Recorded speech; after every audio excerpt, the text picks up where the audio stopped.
Innal hamdalillah nahmaduhu wa nasta'inuhu wa nastaghfiruh wa na'udzu billahi min shururi anfusina wa min sayyiati a'malina.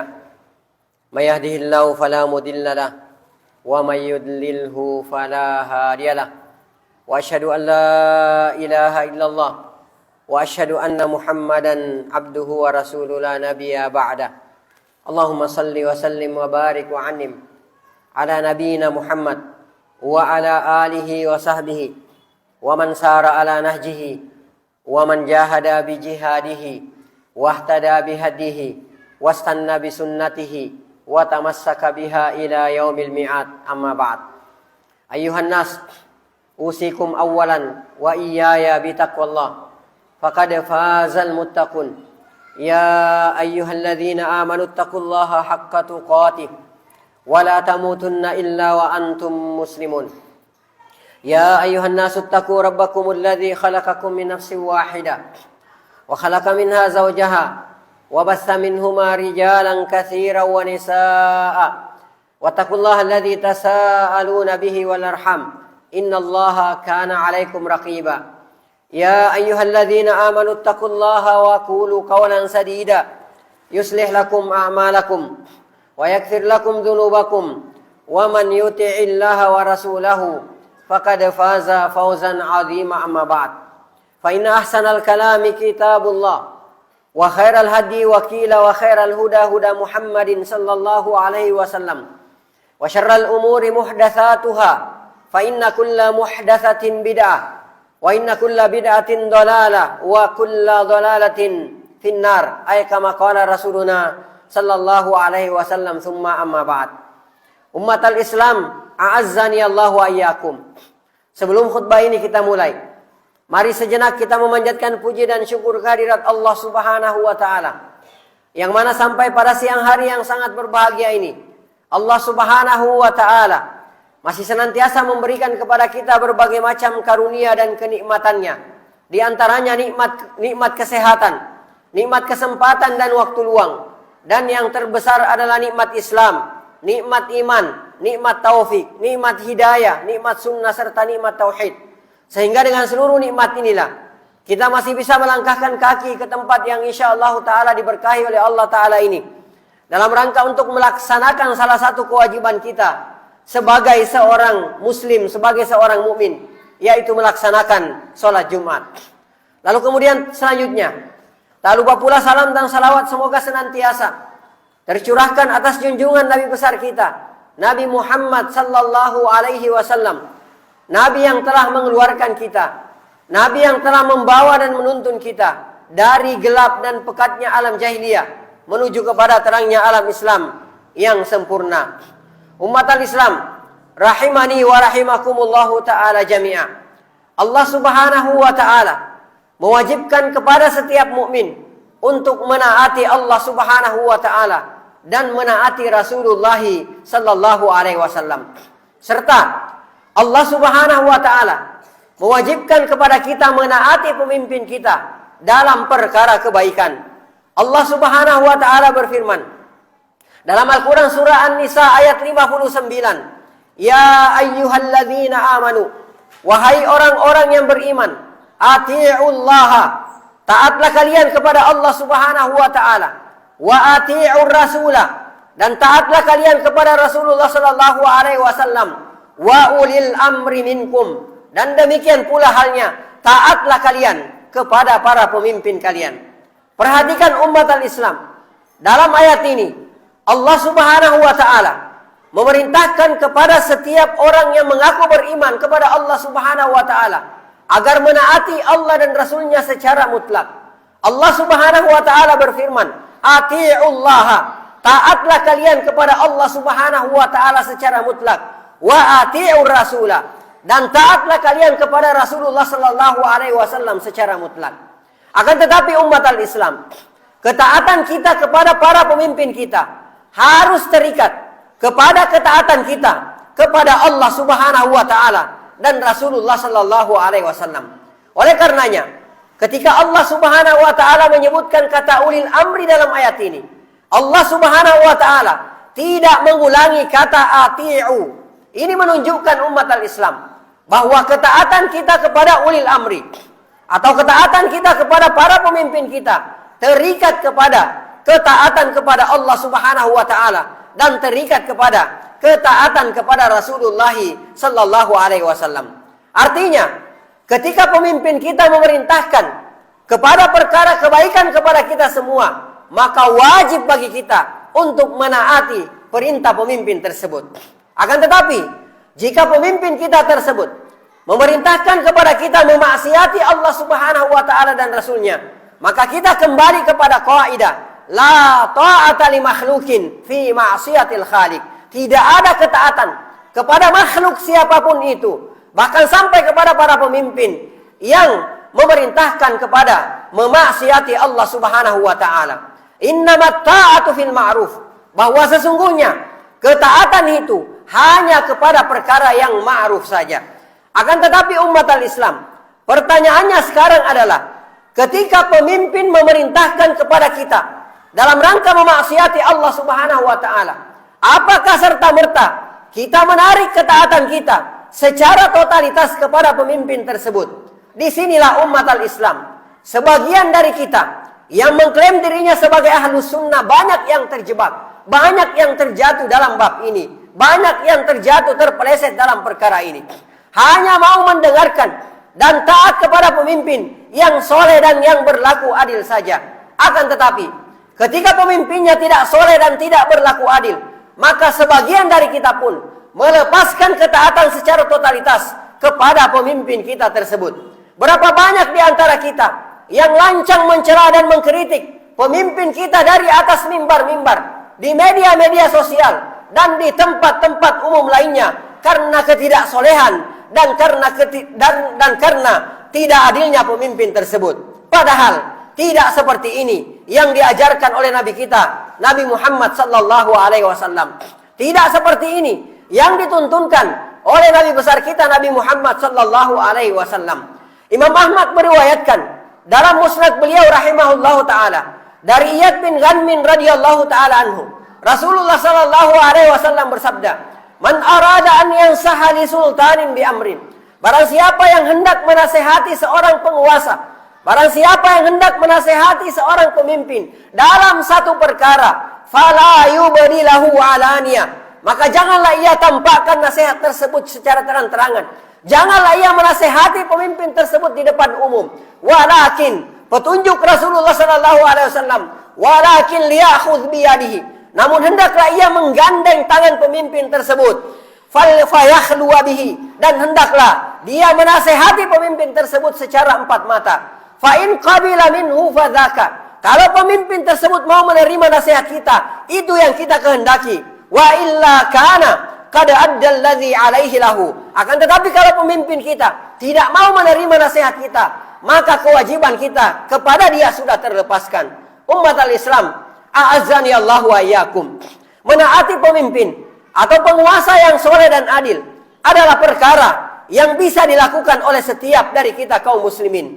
Akan tetapi, tetap menaati para pemimpin yang zalim, yang tidak taat kepada Allah Subhanahu wa taala, adalah merupakan perkara yang maha berat. Tidak setiap muslim bisa menerima perkara ini. Tidak setiap muslim bisa menerima bab ini, kecuali ia yang dirahmati oleh Allah Subhanahu wa taala. Berapa banyak di antara kita umat al-Islam, mulai dari masyarakat awamnya, mulai dari masyarakat awamnya sampai kepada orang alimnya, mulai dari anak kecilnya sampai kepada orang tuanya, karena tidak sabar menghadapi penguasa atau pemimpin yang zalim, akhirnya mereka pun memilih mengecam para pemimpin mereka dari atas mimbar-mimbar, di pengajian-pengajian, dan di media-media sosial, serta di ruang publik lainnya. Berapa banyak umat al-Islam, negeri yang dulunya aman, damai, dan sentosa, akhirnya harus hancur lebur dan menyisakan penderitaan yang sangat panjang dan menyayat hati bagi para penduduknya, karena ketidaksabaran rakyatnya menyikapi penguasanya yang zalim. Oleh karenanya, berkata Syekhul Islam Ibnu Taimiyah rahimahullah ta'ala dalam kitab Majmu' Fatawa, juz ke-28, halaman 290, "Sittuna sanatan min imamin jair." 60 tahun hidup di bawah kekuasaan seorang pemimpin yang zalim, aslaha min lailatin wahidatin bila sultan. Itu lebih baik daripada hidup satu malam di bawah suatu negeri yang tidak ada penguasanya. Sekali lagi umat al-Islam, sabar menyikapi penguasa yang zalim, sabar menyikapi pemimpin yang zalim adalah merupakan perkara yang sangat sulit dan sangat berat. Oleh karenanya, di banyak kesempatan Nabi kita Nabi Muhammad sallallahu alaihi wasallam mengingatkan kepada kita seluruh umatnya untuk sabar menyikapi penguasa yang zalim. Demikian pula halnya dengan para salafus soleh kita dan yang mengikuti mereka dengan sebaik-baiknya. Mereka telah memberikan kepada kita keteladanan dalam menyikapi penguasa yang zalim. Umat al-Islam, a'azani Allah wa iyyakum. Sejarah mencatat bahwa Al-Hajjaj bin Yusuf Al-Thaqafi adalah seorang penguasa yang sangat zalim dan sangat bengis. Dengan gampangnya ia menumpahkan darah setiap yang menentangnya. Dengan gampangnya ia menumpahkan darah setiap orang yang berseberangan dengannya. Ia tidak peduli apakah itu seorang alim, apakah itu seorang awam. Sampai-sampai sebagian ahli sejarah menjadikan namanya sebagai muradif atau sinonim dari kata zalim, dan menjadikan Al-Hajjaj sebagai profil batas maksimal seorang penguasa yang zalim. Umat al-Islam, puluhan ribu rakyat yang telah ia bantai, di antaranya para ulama. Bahkan Abdullah bin Az-Zubair radhiyallahu taala anhuma, seorang sahabat yang juga cucu Abu Bakar As-Siddiq radhiyallahu taala anhum ajma'in, dieksekusi oleh Al-Hajjaj.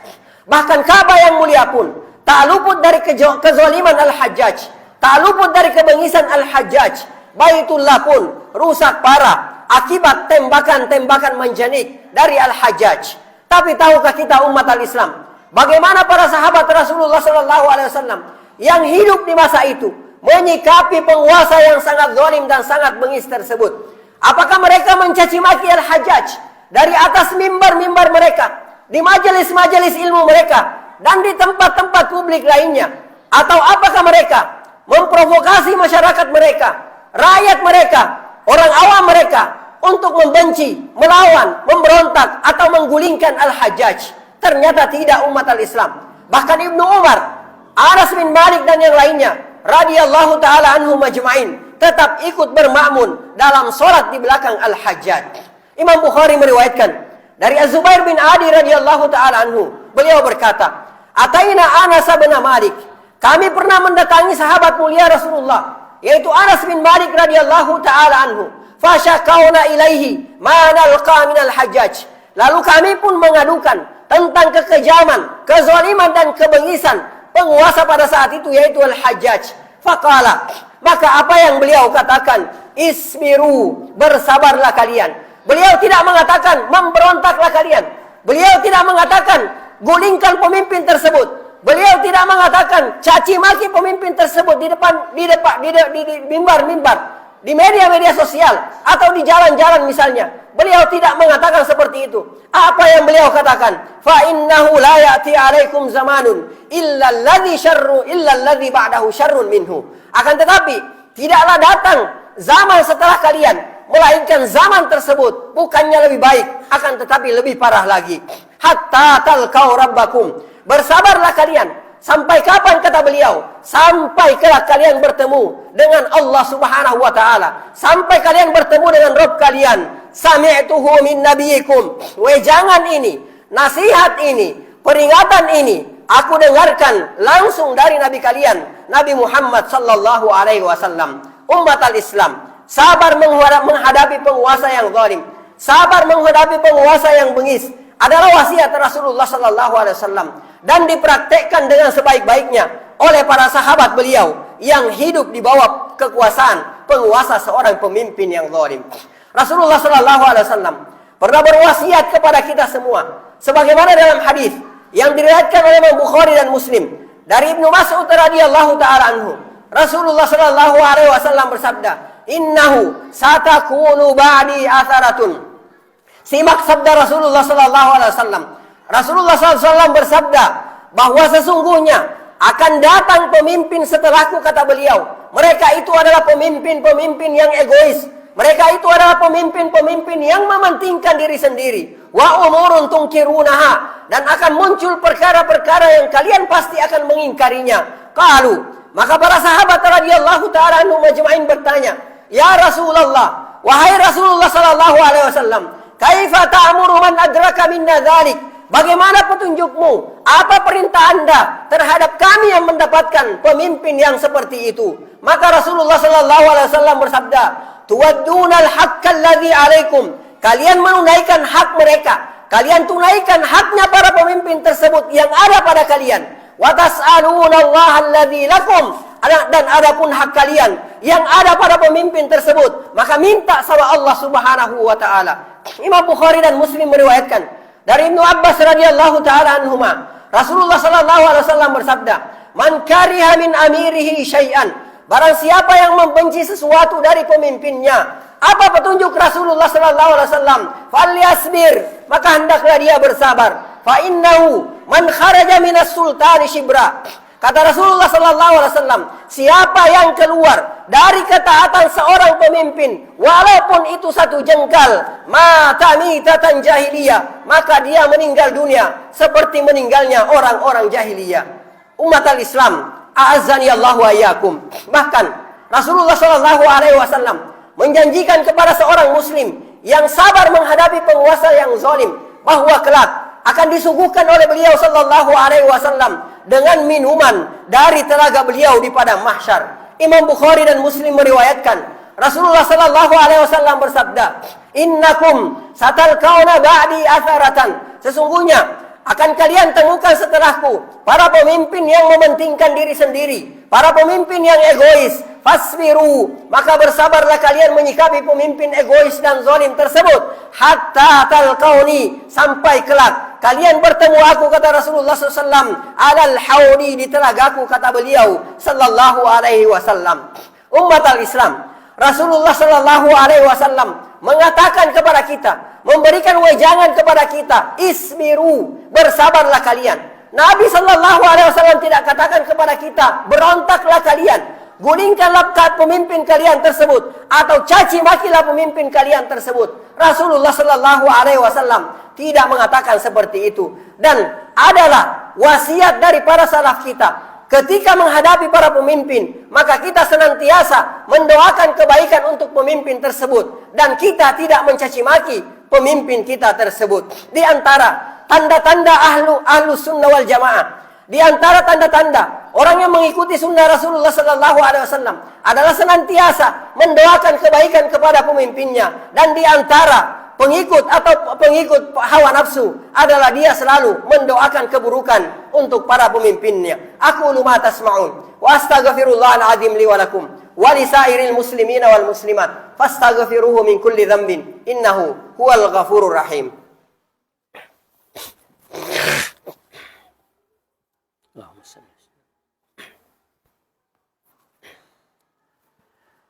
Alhamdulillahi hamdan katsiran thayyiban mubarakan fi kama yuhibbu rabbuna wa yarda. Wa asyhadu an la ilaha illallah wa asyhadu anna Muhammadan abduhu wa rasuluhu la nabiyya ba'dah. Allahumma shalli wa sallim wa barik wa annim ala sayyidina Muhammad wa ala alihi wa sahbihi wa man sara ala nahjihi wa man jahada bi jihadihi wa ihtada bi hadihi wastanna bi sunnatihi wa tamassaka biha ila yaumil mi'ad. Ibadallah, kira-kira apa hikmah di balik tuntunan Rasulullah sallallahu alaihi wasallam bersabar menyikapi pemimpin yang zalim? Berkata Al-Imam Ibnu Abil Izzi Al-Hanafi rahimahullahu taala dalam kitab beliau Syarah Aqidah At-Tahawiyah halaman 381, wa amma luzumu ta'atihim, adapun diwajibkannya kita untuk tetap taat kepada para pemimpin yang zalim tersebut. Wa injaru, kata beliau, walaupun pemimpin tersebut adalah pemimpin yang zalim, li'annahu, alasannya kata beliau, li'annahu yatarattabu 'alal khuruji min ta'atihim minal mafasid, karena keluar dari ketaatan kepada mereka bisa mendatangkan bahaya, ad'afu ma yuhsalu min jurihim, yang jauh lebih besar. Bahaya yang akan datang adalah bahaya yang jauh lebih besar daripada kezaliman yang mereka perbuat. Kata beliau rahimahullahu taala, bal fis sabri ala jurihim, bahkan ketika kita sabar menghadapi penguasa yang zalim, sabar dalam menghadapi kezaliman penguasa tersebut, takfiras sayyiat, adalah merupakan penghapus dosa-dosa kita, wa muda'afatal ujur, dan dilipat gandakannya balasan atau pahala kita. Fa innallaha, kata beliau selanjutnya, Karena sesungguhnya Allah Subhanahu wa taala ma sallatahum alaina, tidaklah Allah menguasakan kepada kita para pemimpin yang zalim illa li fasadi a'malina, kecuali karena rusaknya amalan kita. Wal jazaa'u min jinsil amal. Sedangkan kaidah mengatakan al jaza, balasan itu min jinsil amal, sesuai dengan jenis perbuatan. Fa alainal ijtihad. Maka kata beliau rahimahullahu taala, maka wajib bagi kita untuk bersungguh-sungguh fil istighfari wat taubah, beristighfar dan bertaubat kepada Allah Subhanahu wa taala, wa islahil amal, dan memperbaiki amalan-amalan kalian. Umat al-Islam, a'azzani Allahu wa iyyakum. Dan terakhir, saya ingin mengingatkan kepada diri saya pribadi dan kepada hadirin sekalian, rahimani wa rahimakumullahu taala, bahwa Allah Subhanahu wa taala dan Rasulnya yang memerintahkan kita untuk bersabar menyikapi penguasa yang zalim, penguasa yang bengis, adalah Allah Subhanahu wa taala dan Rasulnya. Yang memerintahkan kepada kita untuk menjauhi perbuatan zina, untuk menjauhi minum-minuman keras, untuk menjauhi transaksi dengan transaksi ribawi dan perkara maksiat lainnya. Maka sikap saya dan antum sebagai seorang mukmin terhadap perintah Allah dan Rasulnya harus sama. Sikap kita adalah sami'na wa ata'na, kami mendengarkan dan kami menaati. Yaqulullahu ta'ala, Allah Subhanahu wa ta'ala berfirman, innallaha, sesungguhnya Allah Subhanahu wa ta'ala, wa malaikatahu, dan para malaikatnya, yusalluna 'alan nabi, bersalawat kepada nabi kita Nabi Muhammad sallallahu alaihi wasallam. Ya ayyuhalladzina amanu, wahai orang-orang yang beriman, sallu alaihi, bersalawatlah kalian kepada nabi kita Nabi Muhammad sallallahu alaihi wasallam, wasallimu taslima, dan ucapkanlah salam penghormatan kepada nabi kita Nabi Muhammad sallallahu alaihi wasallam dengan sebaik-baiknya. Allahumma salli ala Muhammad wa ala ali Muhammad kama sallaita ala Ibrahim wa ala ali Ibrahim innaka Hamidum Majid. Allahumma barik ala Muhammad wa ala ali Muhammad kama barakta ala Ibrahim wa ala ali Ibrahim innaka Hamidum Majid. Allahumma ighfir lil muslimina wal muslimat wal mu'minina wal mu'minat al ahya'i minhum wal amwat innaka sami'un qaribun mujibud da'wat ya qadiyal hajat. Rabbana zalamna anfusana wa illam taghfir lana wa tarhamna lanakunanna minal khasirin. Allahumma ighfir lana wa liwalidina warhamhum kama rabbawna shighara. Allahumma arinal haqqa haqqa warzuqna ittiba'a wa arinal batila batila warzuqna ijtinaba. Allahumma inna na'udzu bika minal baras. Allahumma inna na'udzu bika minal junun. Allahumma inna na'udzu bika minal juzam. Allahumma inna na'udzu bika min sayyi'il askam. Allahumma aslih ulata umurina wa wafiqhum lima fihi salahuhum wa lima fihi salahul Islam wal muslimin. Allahumma a'inhum bil qiyami ala muhamihim kama amartahum ya rabbal alamin. Allahumma ab'id anhum bitanatas su'i wal mufsidin wa qarrib ilaihim as-salihin an-nasihin. Allahumma aslih ulata umuril muslimina fi kulli makan. Rabbana atina fid dunya hasanah wa fil akhirati hasanah wa qina adzaban nar. Ibadallah, innallaha ya'muru bil adli wal ihsan wa ita'i dzil qurba wa yanha 'anil fahsya'i wal munkari wal baghi ya'idzukum la'allakum tadhakkarun. Fadhkurullahal 'azim yadhkurkum washkuruhu 'ala ni'amihi yazidkum was'aluhu min fadli yutikum wa la dzikrullahi akbar wallahu ya'lamu ma tasna'un. Wa aqimis shalah.